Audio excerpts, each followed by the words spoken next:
Chapitre 2 Sentiments et moralité des foules. Après avoir indiqué d'une façon très générale les principaux caractères des foules, il nous reste à pénétrer dans le détail de ces caractères.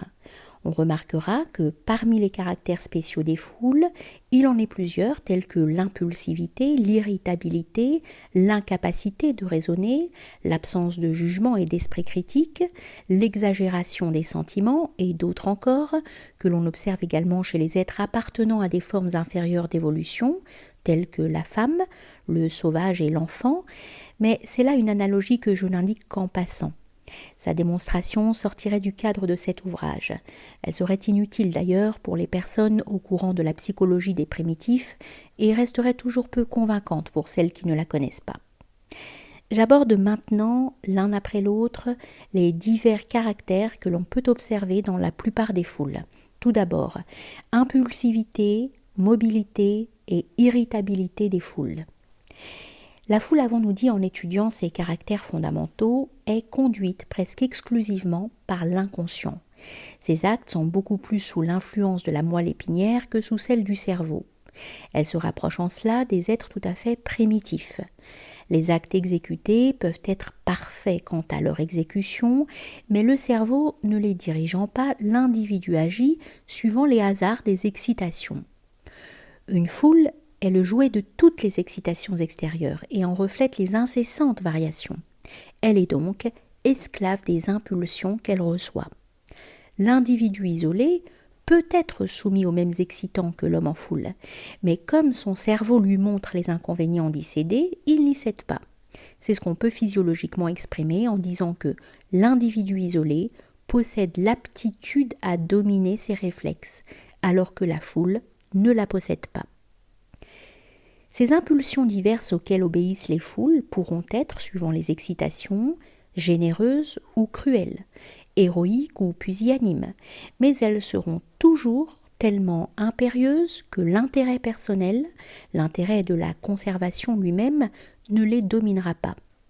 Les excitants qui peuvent agir sur les foules étant fort variés, et les foules y obéissant toujours, celles-ci sont par suite extrêmement mobiles. Et c'est pourquoi nous les voyons passer en un instant de la férocité la plus sanguinaire à la générosité ou à l'héroïsme le plus absolu.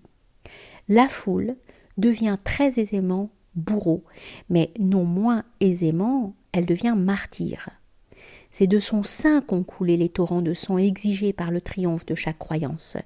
Il n'est pas besoin de remonter aux âges héroïques pour voir de quoi, à ce dernier point de vue, les foules sont capables. Elles ne marchandent jamais leur vie dans une émeute, et il y a bien peu d'années qu'un général, devenu subitement populaire, eût aisément trouvé 100 000 hommes prêts à se faire tuer pour sa cause, s'il l'eût demandé. Rien donc ne saurait être prémédité chez les foules. Elles peuvent parcourir successivement la gamme des sentiments les plus contraires, mais elles seront toujours sous l'influence des excitations du moment. Elles sont semblables aux feuilles que l'ouragan soulève, disperse en tous sens, puis laisse retomber. En étudiant d'ailleurs certaines foules révolutionnaires, nous montrerons quelques exemples de la variabilité de leurs sentiments. Cette mobilité des foules les rend très difficiles à gouverner, surtout lorsqu'une partie des pouvoirs publics est tombée entre leurs mains. Si les nécessités de la vie de chaque jour ne constituaient une sorte de régulateur invisible des choses, les démocraties ne pourraient guère durer. Mais si les foules veulent les choses avec frénésie, elles ne les veulent pas bien longtemps. Elles sont aussi incapables de volonté durable que de pensée. La foule n'est pas seulement impulsive et mobile. Comme le sauvage, elle n'admet pas que quelque chose puisse s'interposer entre son désir et la réalisation de ce désir. Elle le comprend d'autant moins que le nombre lui donne le sentiment d'une puissance irrésistible. Pour l'individu en foule, la notion d'impossibilité disparaît. L'individu isolé sent bien qu'il ne pourrait à lui seul incendier un palais, piller un magasin, et s'il en est tenté, il résistera aisément à sa tentation. Faisant partie d'une foule, il a conscience du pouvoir que lui donne le nombre, et il suffit de lui suggérer des idées de meurtre et de pillage pour qu'il cède immédiatement à la tentation. L'obstacle inattendu sera brisé avec frénésie. Si l'organisme humain permettait la perpétuité de la fureur, on pourrait dire que l'état normal de la foule contrariée est la fureur. Dans l'irritabilité des foules, dans leur impulsivité et leur mobilité, ainsi que dans tous les sentiments populaires que nous aurons à étudier, interviennent toujours les caractères fondamentaux de la race, qui constituent le sol invariable sur lequel germent tous nos sentiments. Toutes les foules sont toujours irritables et impulsives, sans doute, mais avec de grandes variations de degrés. La différence entre une foule latine et une foule anglo-saxonne est par exemple frappante. Les faits les plus récents de notre histoire jettent une vive lueur sur ce point. Il a suffi, en 1870, de la publication d'un simple télégramme relatant une insulte supposée faite à un ambassadeur pour déterminer une explosion de fureur dont une guerre terrible est immédiatement sortie. Quelques années plus tard, l'annonce télégraphique d'un insignifiant échec à Langson provoqua une nouvelle explosion qui amena le renversement instantané du gouvernement. Au même moment, l'échec beaucoup plus grave d'une expédition anglaise devant Khartoum ne produisit en Angleterre qu'une émotion très faible et aucun ministère ne fut renversé. Les foules sont partout féminines, mais les plus féminines de toutes sont les foules latines. Qui s'appuie sur elles peut monter très haut et très vite, mais en côtoyant sans cesse la roche tarpéienne et avec la certitude d'en être précipité un jour.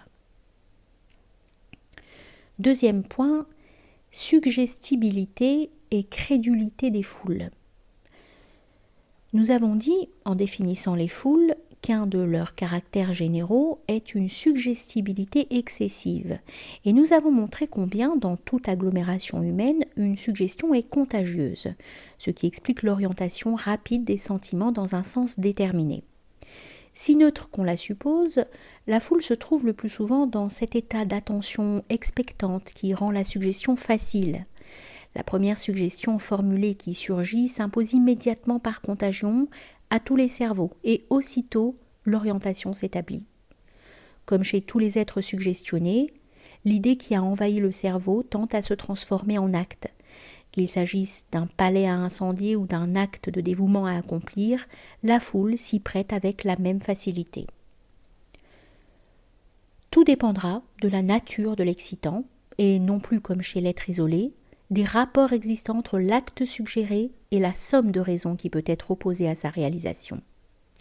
Aussi, errant toujours sur les limites de l'inconscience, subissant aisément toutes les suggestions, ayant toute la violence de sentiments propres aux êtres qui ne peuvent faire appel aux influences de la raison, dépourvue de tout esprit critique, la foule ne peut qu'être d'une crédulité excessive.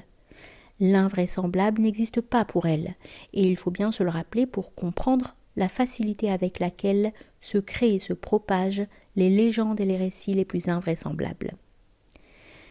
La création des légendes qui circulent si aisément dans les foules n'est pas déterminée seulement par une crédulité complète, elle l'est encore par les déformations prodigieuses que subissent les événements dans l'imagination de gens assemblés.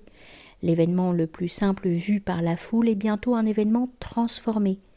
Elle pense par image, et l'image évoquée en évoque elle-même une série d'autres, n'ayant aucun lien logique avec la première. Nous concevons aisément cet état en songeant aux bizarres successions d'idées où nous sommes parfois conduits par l'évocation d'un fait quelconque. La raison nous montre ce que dans ces images il y a d'incohérence, mais la foule ne le voit guère, et ce que son imagination déformante ajoute à l'événement réel, elle le confondra avec lui. La foule ne sépare guère le subjectif de l'objectif. Elle admet comme réelles les images évoquées dans son esprit et qui le plus souvent n'ont qu'une parenté lointaine avec le fait observé. Les déformations qu'une foule fait subir à un événement quelconque, dont elle est témoin, devraient, semble-t-il, être innombrables et de sens divers, puisque les individus qui la composent sont des tempéraments fort différents. Mais il n'en est rien. Par suite de la contagion, les déformations sont de même nature et de même sens pour tous les individus. La première déformation perçue par un des individus de la collectivité est le noyau de la suggestion contagieuse. Avant d'apparaître sur les murs de Jérusalem à tous les croisés, Saint Georges ne fut certainement aperçu que par un des assistants. Par voie de suggestion et de contagion, le miracle signalé par un seul fut immédiatement accepté par tous. Tel est toujours le mécanisme de ces hallucinations collectives si fréquentes dans l'histoire et qui semblent avoir tous les caractères classiques de l'authenticité, puisqu'il s'agit de phénomènes constatés par des milliers de personnes. Il ne faudrait pas, pour combattre ce qui précède, faire intervenir la qualité mentale des individus dont se compose la foule. Cette qualité est sans importance.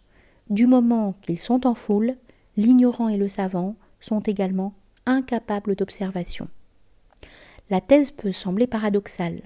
Pour la démontrer à fond, il faudrait reprendre un grand nombre de faits historiques et plusieurs volumes n'y suffiraient pas.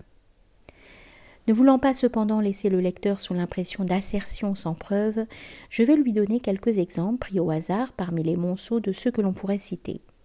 Le fait suivant est un des plus typiques parce qu'il est choisi parmi des hallucinations collectives sévissant sur une foule où se trouvaient des individus de toutes sortes, les plus ignorants comme les plus instruits.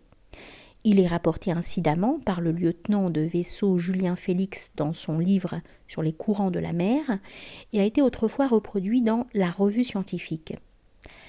La frégate La Belle Poule croisait en mer, pour retrouver la corvette, le berceau, dont elle avait été séparée par un violent orage. On était en plein jour et en plein soleil. Tout à coup, la vigie signale une embarcation désemparée. L'équipage dirige ses regards vers le point signalé et tout le monde, officiers et matelots, aperçoit nettement un radeau chargé d'hommes remorqués par des embarcations sur lesquelles flottaient des signaux de détresse. Ce n'était pourtant qu'une hallucination collective. L'amiral des Fossés fit armer une embarcation pour voler au secours des naufragés. En approchant, les matelots et les officiers qui la montaient voyaient des masses d'hommes s'agiter, tendre les mains et entendaient le bruit sourd et confus d'un grand nombre de voix. Quand l'embarcation fut arrivée, on se trouva simplement devant quelques branches d'arbres couvertes de feuilles arrachées à la côte voisine. Devant une évidence aussi palpable, l'hallucination s'évanouit. Dans cet exemple, on voit se dérouler bien clairement le mécanisme de l'hallucination collective tel que nous l'avons expliqué. D'un côté, une foule en état d'attention expectante, de l'autre, une suggestion faite par la vigie signalant un bâtiment désemparé en mer, suggestion qui, par voie de contagion, fut acceptée par tous les assistants, officiers ou matelots. Il n'est pas besoin qu'une foule soit nombreuse pour que la faculté de voir correctement ce qui se passe devant elle soit détruite, et les faits réels remplacés par des hallucinations sans parenté avec eux. Dès que quelques individus sont réunis, ils constituent une foule, et alors même qu'ils seraient de savants distingués, ils prennent tous les caractères des foules pour ce qui est en dehors de leur spécialité. La faculté d'observation et l'esprit critique possédés par chacun d'eux s'évanouissent aussitôt.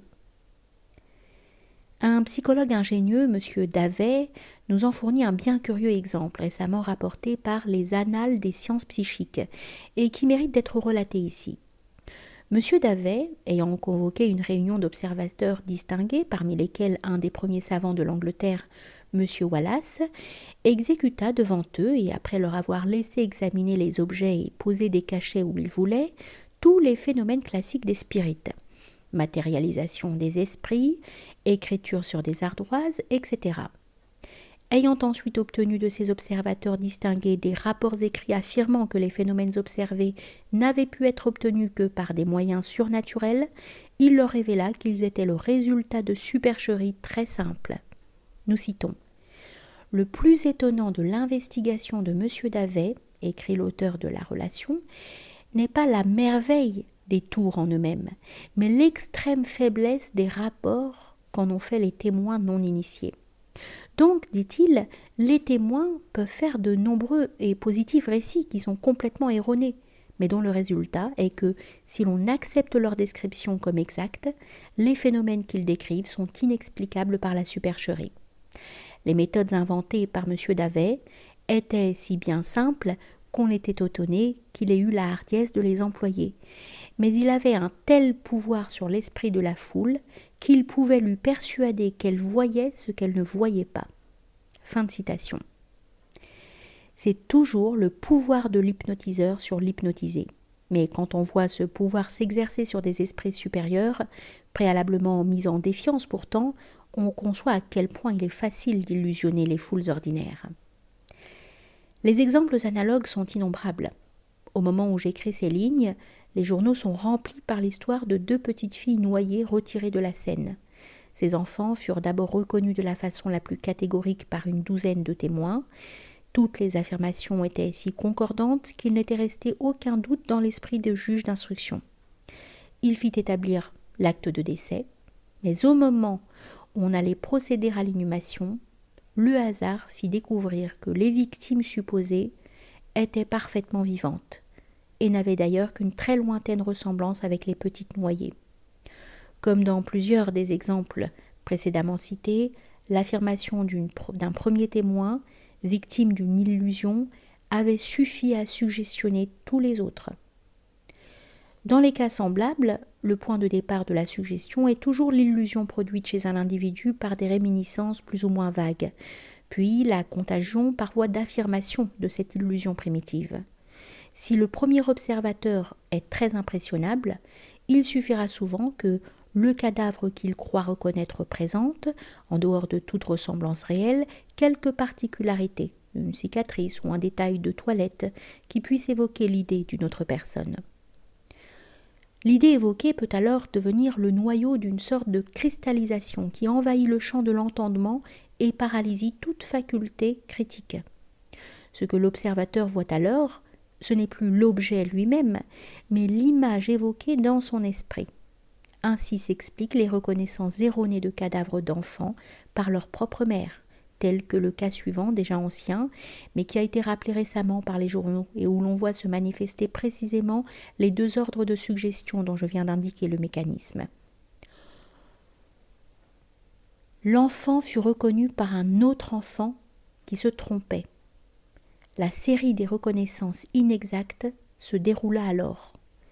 Et l'on vit une chose très extraordinaire.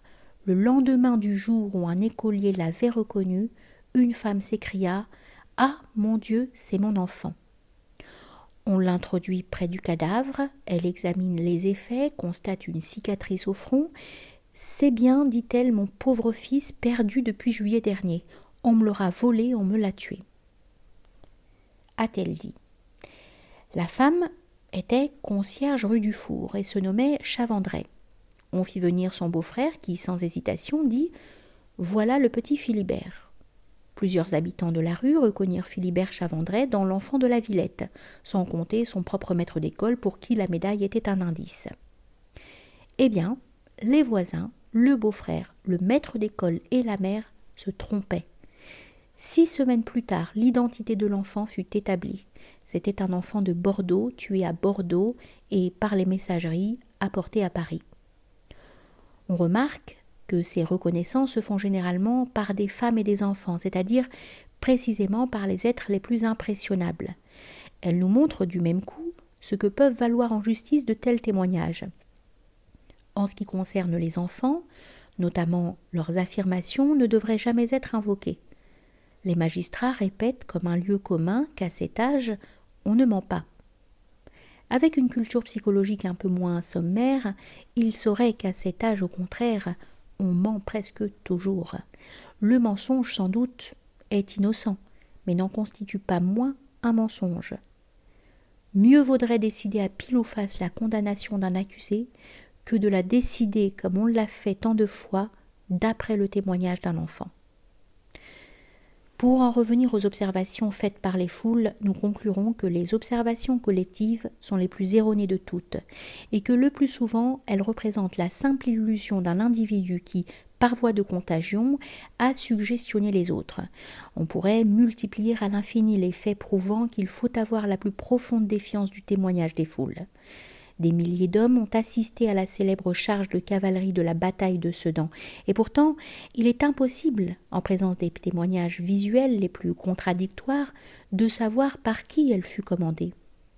Dans un livre récent, le général anglais Wolseley a prouvé que l'on avait commis jusqu'ici les plus graves erreurs sur les faits les plus considérables de la bataille de Waterloo, faits que des centaines de témoins avaient cependant attestés. De tels faits nous montrent ce que valent les témoignages des foules.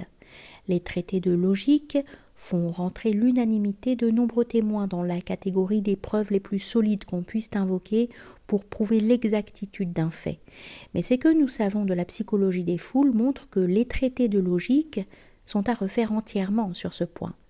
Les événements les plus douteux sont certainement ceux qui ont été observés par le plus grand nombre de personnes. Dire qu'un fait a été simultanément constaté par des milliers de témoins, c'est dire le plus souvent que le fait réel est fort différent du récit adopté. Il découle clairement de ce qui précède qu'il faut considérer comme des ouvrages d'imagination pure les livres d'histoire. Ce sont des récits fantaisistes, de faits mal observés, accompagnés d'explications faites après coup. Gâcher du plâtre est faire œuvre bien plus utile que de perdre son temps à écrire de tels livres. Si le passé ne nous avait pas légué ces œuvres littéraires, artistiques et monumentales, nous ne saurions absolument rien de réel sur ce passé. Connaissons-nous un seul mot de vrai concernant la vie des grands hommes qui ont joué des rôles prépondérants dans l'humanité, tels que Hercule, Bouddha, Jésus ou Mahomet ? Très probablement non. Au fond d'ailleurs, leur vie réelle nous importe fort peu. Ce que nous avons intérêt à connaître, ce sont les grands hommes tels que la légende populaire les a fabriqués. Ce sont les héros légendaires, et pas du tout les héros réels, qui ont impressionné l'âme des foules. Malheureusement, les légendes, alors même qu'elles sont fixées par les livres, n'ont elles-mêmes aucune consistance. L'imagination des foules les transforme sans cesse suivant les temps, et surtout suivant les races. Il y a loin de Jéhovah sanguinaire de la Bible, au Dieu d'amour de Sainte Thérèse, et le Bouddha adoré en Chine n'a plus aucun trait commun avec celui qui est vénéré dans l'Inde. Il n'est même pas besoin que les siècles aient passé sur les héros pour que leur légende soit transformée par l'imagination des foules. La transformation se fait parfois en quelques années. Nous avons vu de nos jours la légende de l'un des plus grands héros de l'histoire se modifier plusieurs fois en moins de 50 ans. Sous les Bourbons, Napoléon devint une sorte de personnage idyllique philanthrope et libéral, ami des humbles, qui, au dire des poètes, devait conserver son souvenir sous le chaume pendant bien longtemps. 30 ans après, le héros débonnaire était devenu un despote sanguinaire qui, après avoir usurpé le pouvoir et la liberté, fit périr 3 millions d'hommes uniquement pour satisfaire son ambition. De nos jours, nous assistons à une nouvelle transformation de la légende. Quand quelques dizaines de siècles auront passé sur elle, les savants de l'avenir, en présence de ces écrits contradictoires, douteront peut-être de l'existence du héros, comme ils doutent parfois de celle de Bouddha, et ne verront en lui que quelques mythes solaires ou un développement de la légende d'Hercule. Ils se consoleront aisément, sans doute, de cette incertitude, car mieux initiés qu'aujourd'hui à la connaissance de la psychologie des foules, ils sauront que l'histoire ne peut guère éterniser que des mythes. Troisième point, exagération et simplisme des sentiments. Quels que soient les sentiments, bons ou mauvais, manifestés par une foule, ils présentent ce double caractère d'être très simples et très exagérés. Sur ce point, comme sur tant d'autres, l'individu en foule se rapproche des êtres primitifs. Inaccessible aux nuances, il voit les choses en bloc et ne connaît pas les transitions. Dans la foule, l'exagération des sentiments est fortifiée par ce fait qu'un sentiment manifesté se propageant très vite par voie de suggestion et de contagion, l'approbation évidente dont il est l'objectif accroît considérablement sa force. La simplicité et l'exagération des sentiments des foules font que ces dernières ne connaissent ni le doute ni l'incertitude.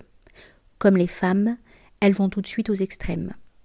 Le soupçon énoncé se transforme aussitôt en évidence indiscutable. Un commencement d'antipathie ou de désapprobation qui, chez l'individu isolé, ne s'accentuerait pas, devient aussitôt haine féroce chez l'individu en foule. La violence des sentiments des foules est encore exagérée, dans les foules hétérogènes surtout, par l'absence de responsabilité. La certitude de l'impunité, certitude d'autant plus forte que la foule est plus nombreuse, et la notion d'une puissance momentanée considérable due au nombre, rendent possible à la collectivité des sentiments et des actes impossibles à l'individu isolé. Dans les foules, l'imbécile, l'ignorant et l'envieux sont libérés du sentiment de leur nullité et de leur impuissance, que remplace la notion d'une force brutale, passagère, mais immense. L'exagération chez les foules porte malheureusement souvent sur de mauvais sentiments, reliquat atavique des instincts de l'homme primitif, que la crainte du châtiment oblige l'individu isolé et responsable à réfréner. C'est ce qui fait que les foules sont si facilement conduites aux pires excès. Ce n'est pas cependant que, suggestionnées habilement, les foules ne soient capables d'héroïsme, de dévouement et de vertus très hautes. Elles en sont même plus capables que l'individu isolé. Nous aurons bientôt occasion de revenir sur ce point en étudiant la moralité des foules. Exagérée dans ses sentiments, la foule n'est impressionnée que par des sentiments excessifs. L'orateur qui veut la séduire doit abuser des affirmations violentes. Exagérer, affirmer, répéter et ne jamais tenter de rien démontrer par un raisonnement sont des procédés d'argumentation bien connus des orateurs des réunions populaires. La foule veut encore la même exagération dans les sentiments de ses héros. Leurs qualités et leurs vertus apparentes doivent toujours être amplifiées. On a très justement remarqué qu'au théâtre, la foule exige du héros de la pièce des qualités de courage, de moralité, de vertu qui ne sont jamais pratiquées dans la vie. On a parlé avec raison de l'optique spéciale du théâtre.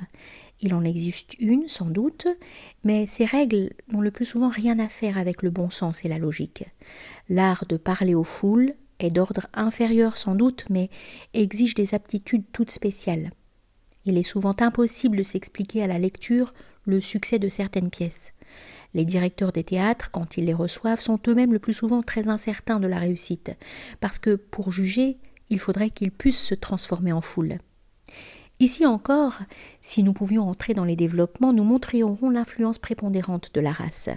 La pièce de théâtre qui enthousiasme la foule dans un pays n'a parfois aucun succès dans un autre, ou n'a qu'un succès d'estime et de convention, parce qu'elle ne met pas en jeu les ressorts capables de soulever son nouveau public. Je n'ai pas besoin d'ajouter que l'exagération des foules ne porte que sur les sentiments et en aucune façon sur l'intelligence. J'ai déjà fait voir que par le fait seul que l'individu est en foule, son niveau intellectuel baisse immédiatement et considérablement. C'est ce que M. Tarde a également constaté dans ses recherches sur les crimes des foules. Ce n'est donc que dans l'ordre du sentiment que les foules peuvent monter très haut ou descendre au contraire très bas. 4e point, intolérance, autoritarisme et conservatisme des foules. Les foules, ne connaissant que les sentiments simples et extrêmes, les opinions, idées et croyances qui leur sont suggérées sont acceptées ou rejetées par elles en bloc et considérées comme des vérités absolues ou des erreurs non moins absolues. Il en est toujours ainsi des croyances déterminées par voie de suggestion, au lieu d'avoir été engendrées par voie de raisonnement. Chacun sait combien les croyances religieuses sont intolérantes et quel empire despotique elles exercent sur les âmes. N'ayant aucun doute sur ce qui est vérité ou erreur et ayant d'autre part la notion claire de sa force, la foule est aussi autoritaire qu'intolérante. L'individu peut supporter la contradiction et la discussion, la foule ne les supporte jamais. Dans les réunions publiques, la plus légère contradiction de la part d'un orateur est immédiatement accueillie par des hurlements de fureur et de violentes invectives, bientôt suivis de voix de fête et d'expulsion pour peu que l'orateur insiste. Sans la présence inquiétante des agents de l'autorité, le contradicteur serait même fréquemment massacré. L'autoritarisme et l'intolérance sont généraux chez toutes les catégories de foule, mais ils s'y présentent à des degrés fort divers. Et ici encore, reparaît la notion fondamentale de la race, dominatrice de tous les sentiments et de toutes les pensées des hommes. C'est surtout chez les foules latines que l'autoritarisme et l'intolérance sont développés à haut degré. Ils le sont au point d'avoir détruit entièrement ce sentiment de l'indépendance individuelle, si puissant chez l'anglo-saxon. Les foules latines ne sont sensibles qu'à l'indépendance collective de la secte à laquelle elles appartiennent. Et la caractéristique de cette indépendance est le besoin d'asservir immédiatement et violemment à leurs croyances tous les dissidents. Chez les peuples latins, les jacobins de tous les âges, depuis ceux de l'Inquisition, n'ont jamais pu s'élever à une autre conception de la liberté. L'autoritarisme et l'intolérance sont pour les foules des sentiments très clairs, qu'elles conçoivent aisément et qu'elles acceptent aussi facilement qu'elles les pratiquent dès qu'on les leur impose. Les foules respectent docilement la force et sont médiocrement impressionnées par la bonté, qui n'est guère pour elles qu'une forme de la faiblesse. Leurs sympathies n'ont jamais été aussi maîtres débonnaires, mais aux tyrans qui les ont vus vigoureusement écrasés. C'est toujours à ces derniers qu'elles dressent les plus hautes statues. Si elles foulent volontiers aux pieds le despote renversé, méprisent parce qu'on ne les craint pas, si elles foulent volontiers aux pieds le despote renversé, c'est parce qu'ayant perdu sa force, il rentre dans cette catégorie des faibles qu'on méprise parce qu'on ne les craint pas. Le type du héros cher aux foules aura toujours la structure d'un César. Son panache les séduit, son autorité leur impose et son sabre leur fait peur. Toujours prête à se soulever contre une autorité faible, la foule se courbe avec servilité devant une autorité forte. Si la force de l'autorité est intermittente, la foule, obéissant toujours à ses sentiments extrêmes, passe alternativement de l'anarchie à la servitude et de la servitude à l'anarchie. Ce serait d'ailleurs bien méconnaître la psychologie des foules que de croire à la prédominance de leurs instincts révolutionnaires. Leur violence seule nous illusionne sur ce point. Leurs explosions de révolte et de destruction sont toujours très éphémères. Les foules sont trop régies par l'inconscient et trop soumises par conséquent à l'influence d'hérédité séculaire pour n'être pas extrêmement conservatrices. Abandonnées à elles-mêmes, elles sont bientôt lasses de leur désordre et se dirigent d'instinct vers la servitude. Ce furent les plus fiers et les plus intraitables des Jacobins qui acclamèrent le plus énergiquement Bonaparte, quand il supprima toutes les libertés et fit durement sentir sa main de fer. Il est difficile de comprendre l'histoire, celle des révolutions populaires surtout, quand on ne se rend pas bien compte des instincts profondément conservateurs des foules. Elles veulent bien changer les noms de leurs institutions et elles accomplissent parfois même de violentes révolutions pour obtenir ces changements. Mais le fond de ces institutions est trop l'expression des besoins héréditaires de la race pour qu'elles n'y reviennent pas toujours. Leur mobilité incessante ne porte que sur les choses tout à fait superficielles. En fait, elles ont des instincts conservateurs aussi irréductibles que ceux de tous les primitifs. Leur respect fétichiste pour les traditions est absolu. Leur horreur inconsciente de toutes les nouveautés capables de changer leurs conditions réelles d'existence est tout à fait profonde. Si les démocraties eussent possédé le pouvoir qu'elles ont aujourd'hui à l'époque où furent inventés les métiers mécaniques, la vapeur et les chemins de fer, la réalisation de ces inventions eût été impossible, ou ne l'eût été qu'au prix de révolutions et de massacres répétés. Il est heureux pour les progrès de la civilisation que la puissance des foules n'ait commencé à naître que lorsque les grandes découvertes de la science et de l'industrie étaient déjà accomplies. 5e point, moralité des foules. Si nous prenons le mot de moralité dans le sens de respect constant de certaines conventions sociales et de répression permanente des impulsions égoïstes, il est bien évident que les foules sont trop impulsives et trop mobiles pour être susceptibles de moralité. Mais si dans le terme de moralité, nous faisons entrer l'apparition momentanée de certaines qualités telles que l'abnégation, le dévouement, le désintéressement, le sacrifice de soi-même, le besoin d'équité, nous pouvons dire que les foules sont au contraire parfois susceptibles d'une moralité très haute. Les rares psychologues qui ont étudié les foules ne les ont envisagées qu'au point de vue de leurs actes criminels, et voyant à quel point ces actes sont fréquents, ils les ont considérés comme ayant un niveau moral très bas. Sans doute, il en est souvent ainsi. Mais pourquoi ? Simplement parce que les instincts de férocité destructive sont des résidus des âges primitifs qui dorment au fond de chacun de nous. Dans la vie de l'individu isolé, il lui serait dangereux de les satisfaire, alors que son absorption dans une foule est responsable, et où par conséquent l'impunité est assurée, lui donne toute liberté pour les suivre. Ne pouvant exercer habituellement ces instincts destructifs sur nos semblables, nous nous bornons à les exercer sur les animaux. C'est d'une même source que dérive la passion si générale pour la chasse et les actes de férocité des foules. La foule, qui écharpe lentement une victime sans défense, fait preuve d'une férocité très lâche. Mais pour le philosophe, cette férocité est bien plus proche parente de celle des chasseurs, qui se réunissent par douzaines pour avoir le plaisir d'assister à la poursuite et à l'éventrement d'un malheureux cerf par leurs chiens.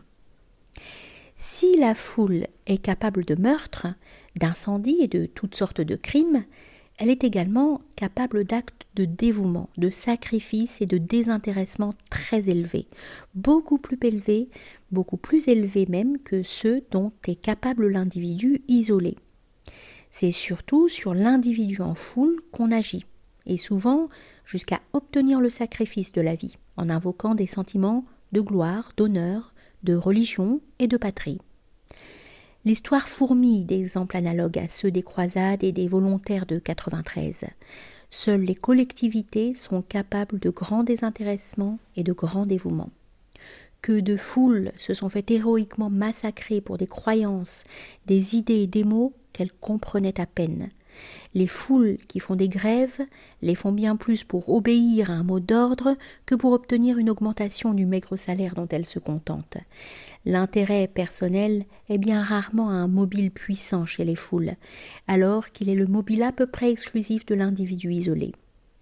Ce n'est certes pas l'intérêt qui a guidé les foules dans temps de guerre, incompréhensibles plus souvent pour leur intelligence, et où elles se sont laissées aussi facilement massacrer que les alouettes hypnotisées par le miroir que manœuvre le chasseur.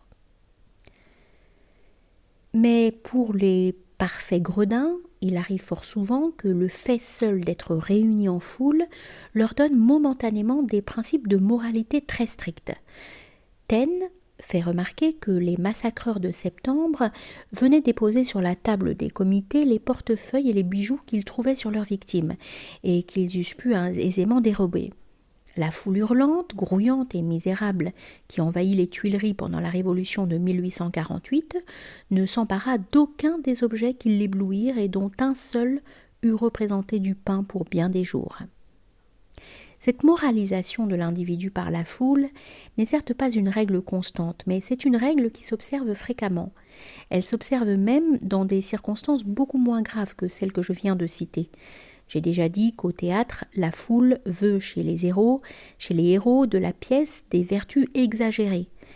Et il est d'une observation banale qu'une assistance, même composée d'éléments inférieurs, se montre généralement très prude.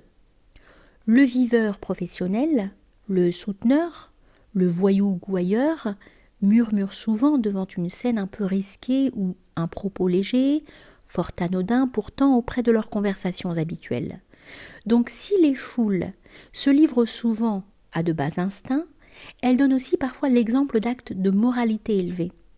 Si le désintéressement, la résignation, le dévouement absolu à un idéal chimérique ou réel sont des vertus morales, on peut dire que les foules possèdent souvent ces vertus-là à un degré que les plus sages des philosophes ont rarement atteint. Elles les pratiquent sans doute avec inconscience, mais qu'importe. Ne nous plaignons pas trop que les foules soient guidées surtout par l'inconscient et ne raisonnent guère. Si elles avaient raisonné quelquefois et consulté leur intérêt immédiat, aucune civilisation ne se fût développée peut-être à la surface de notre planète, et l'humanité n'aurait pas eu d'histoire.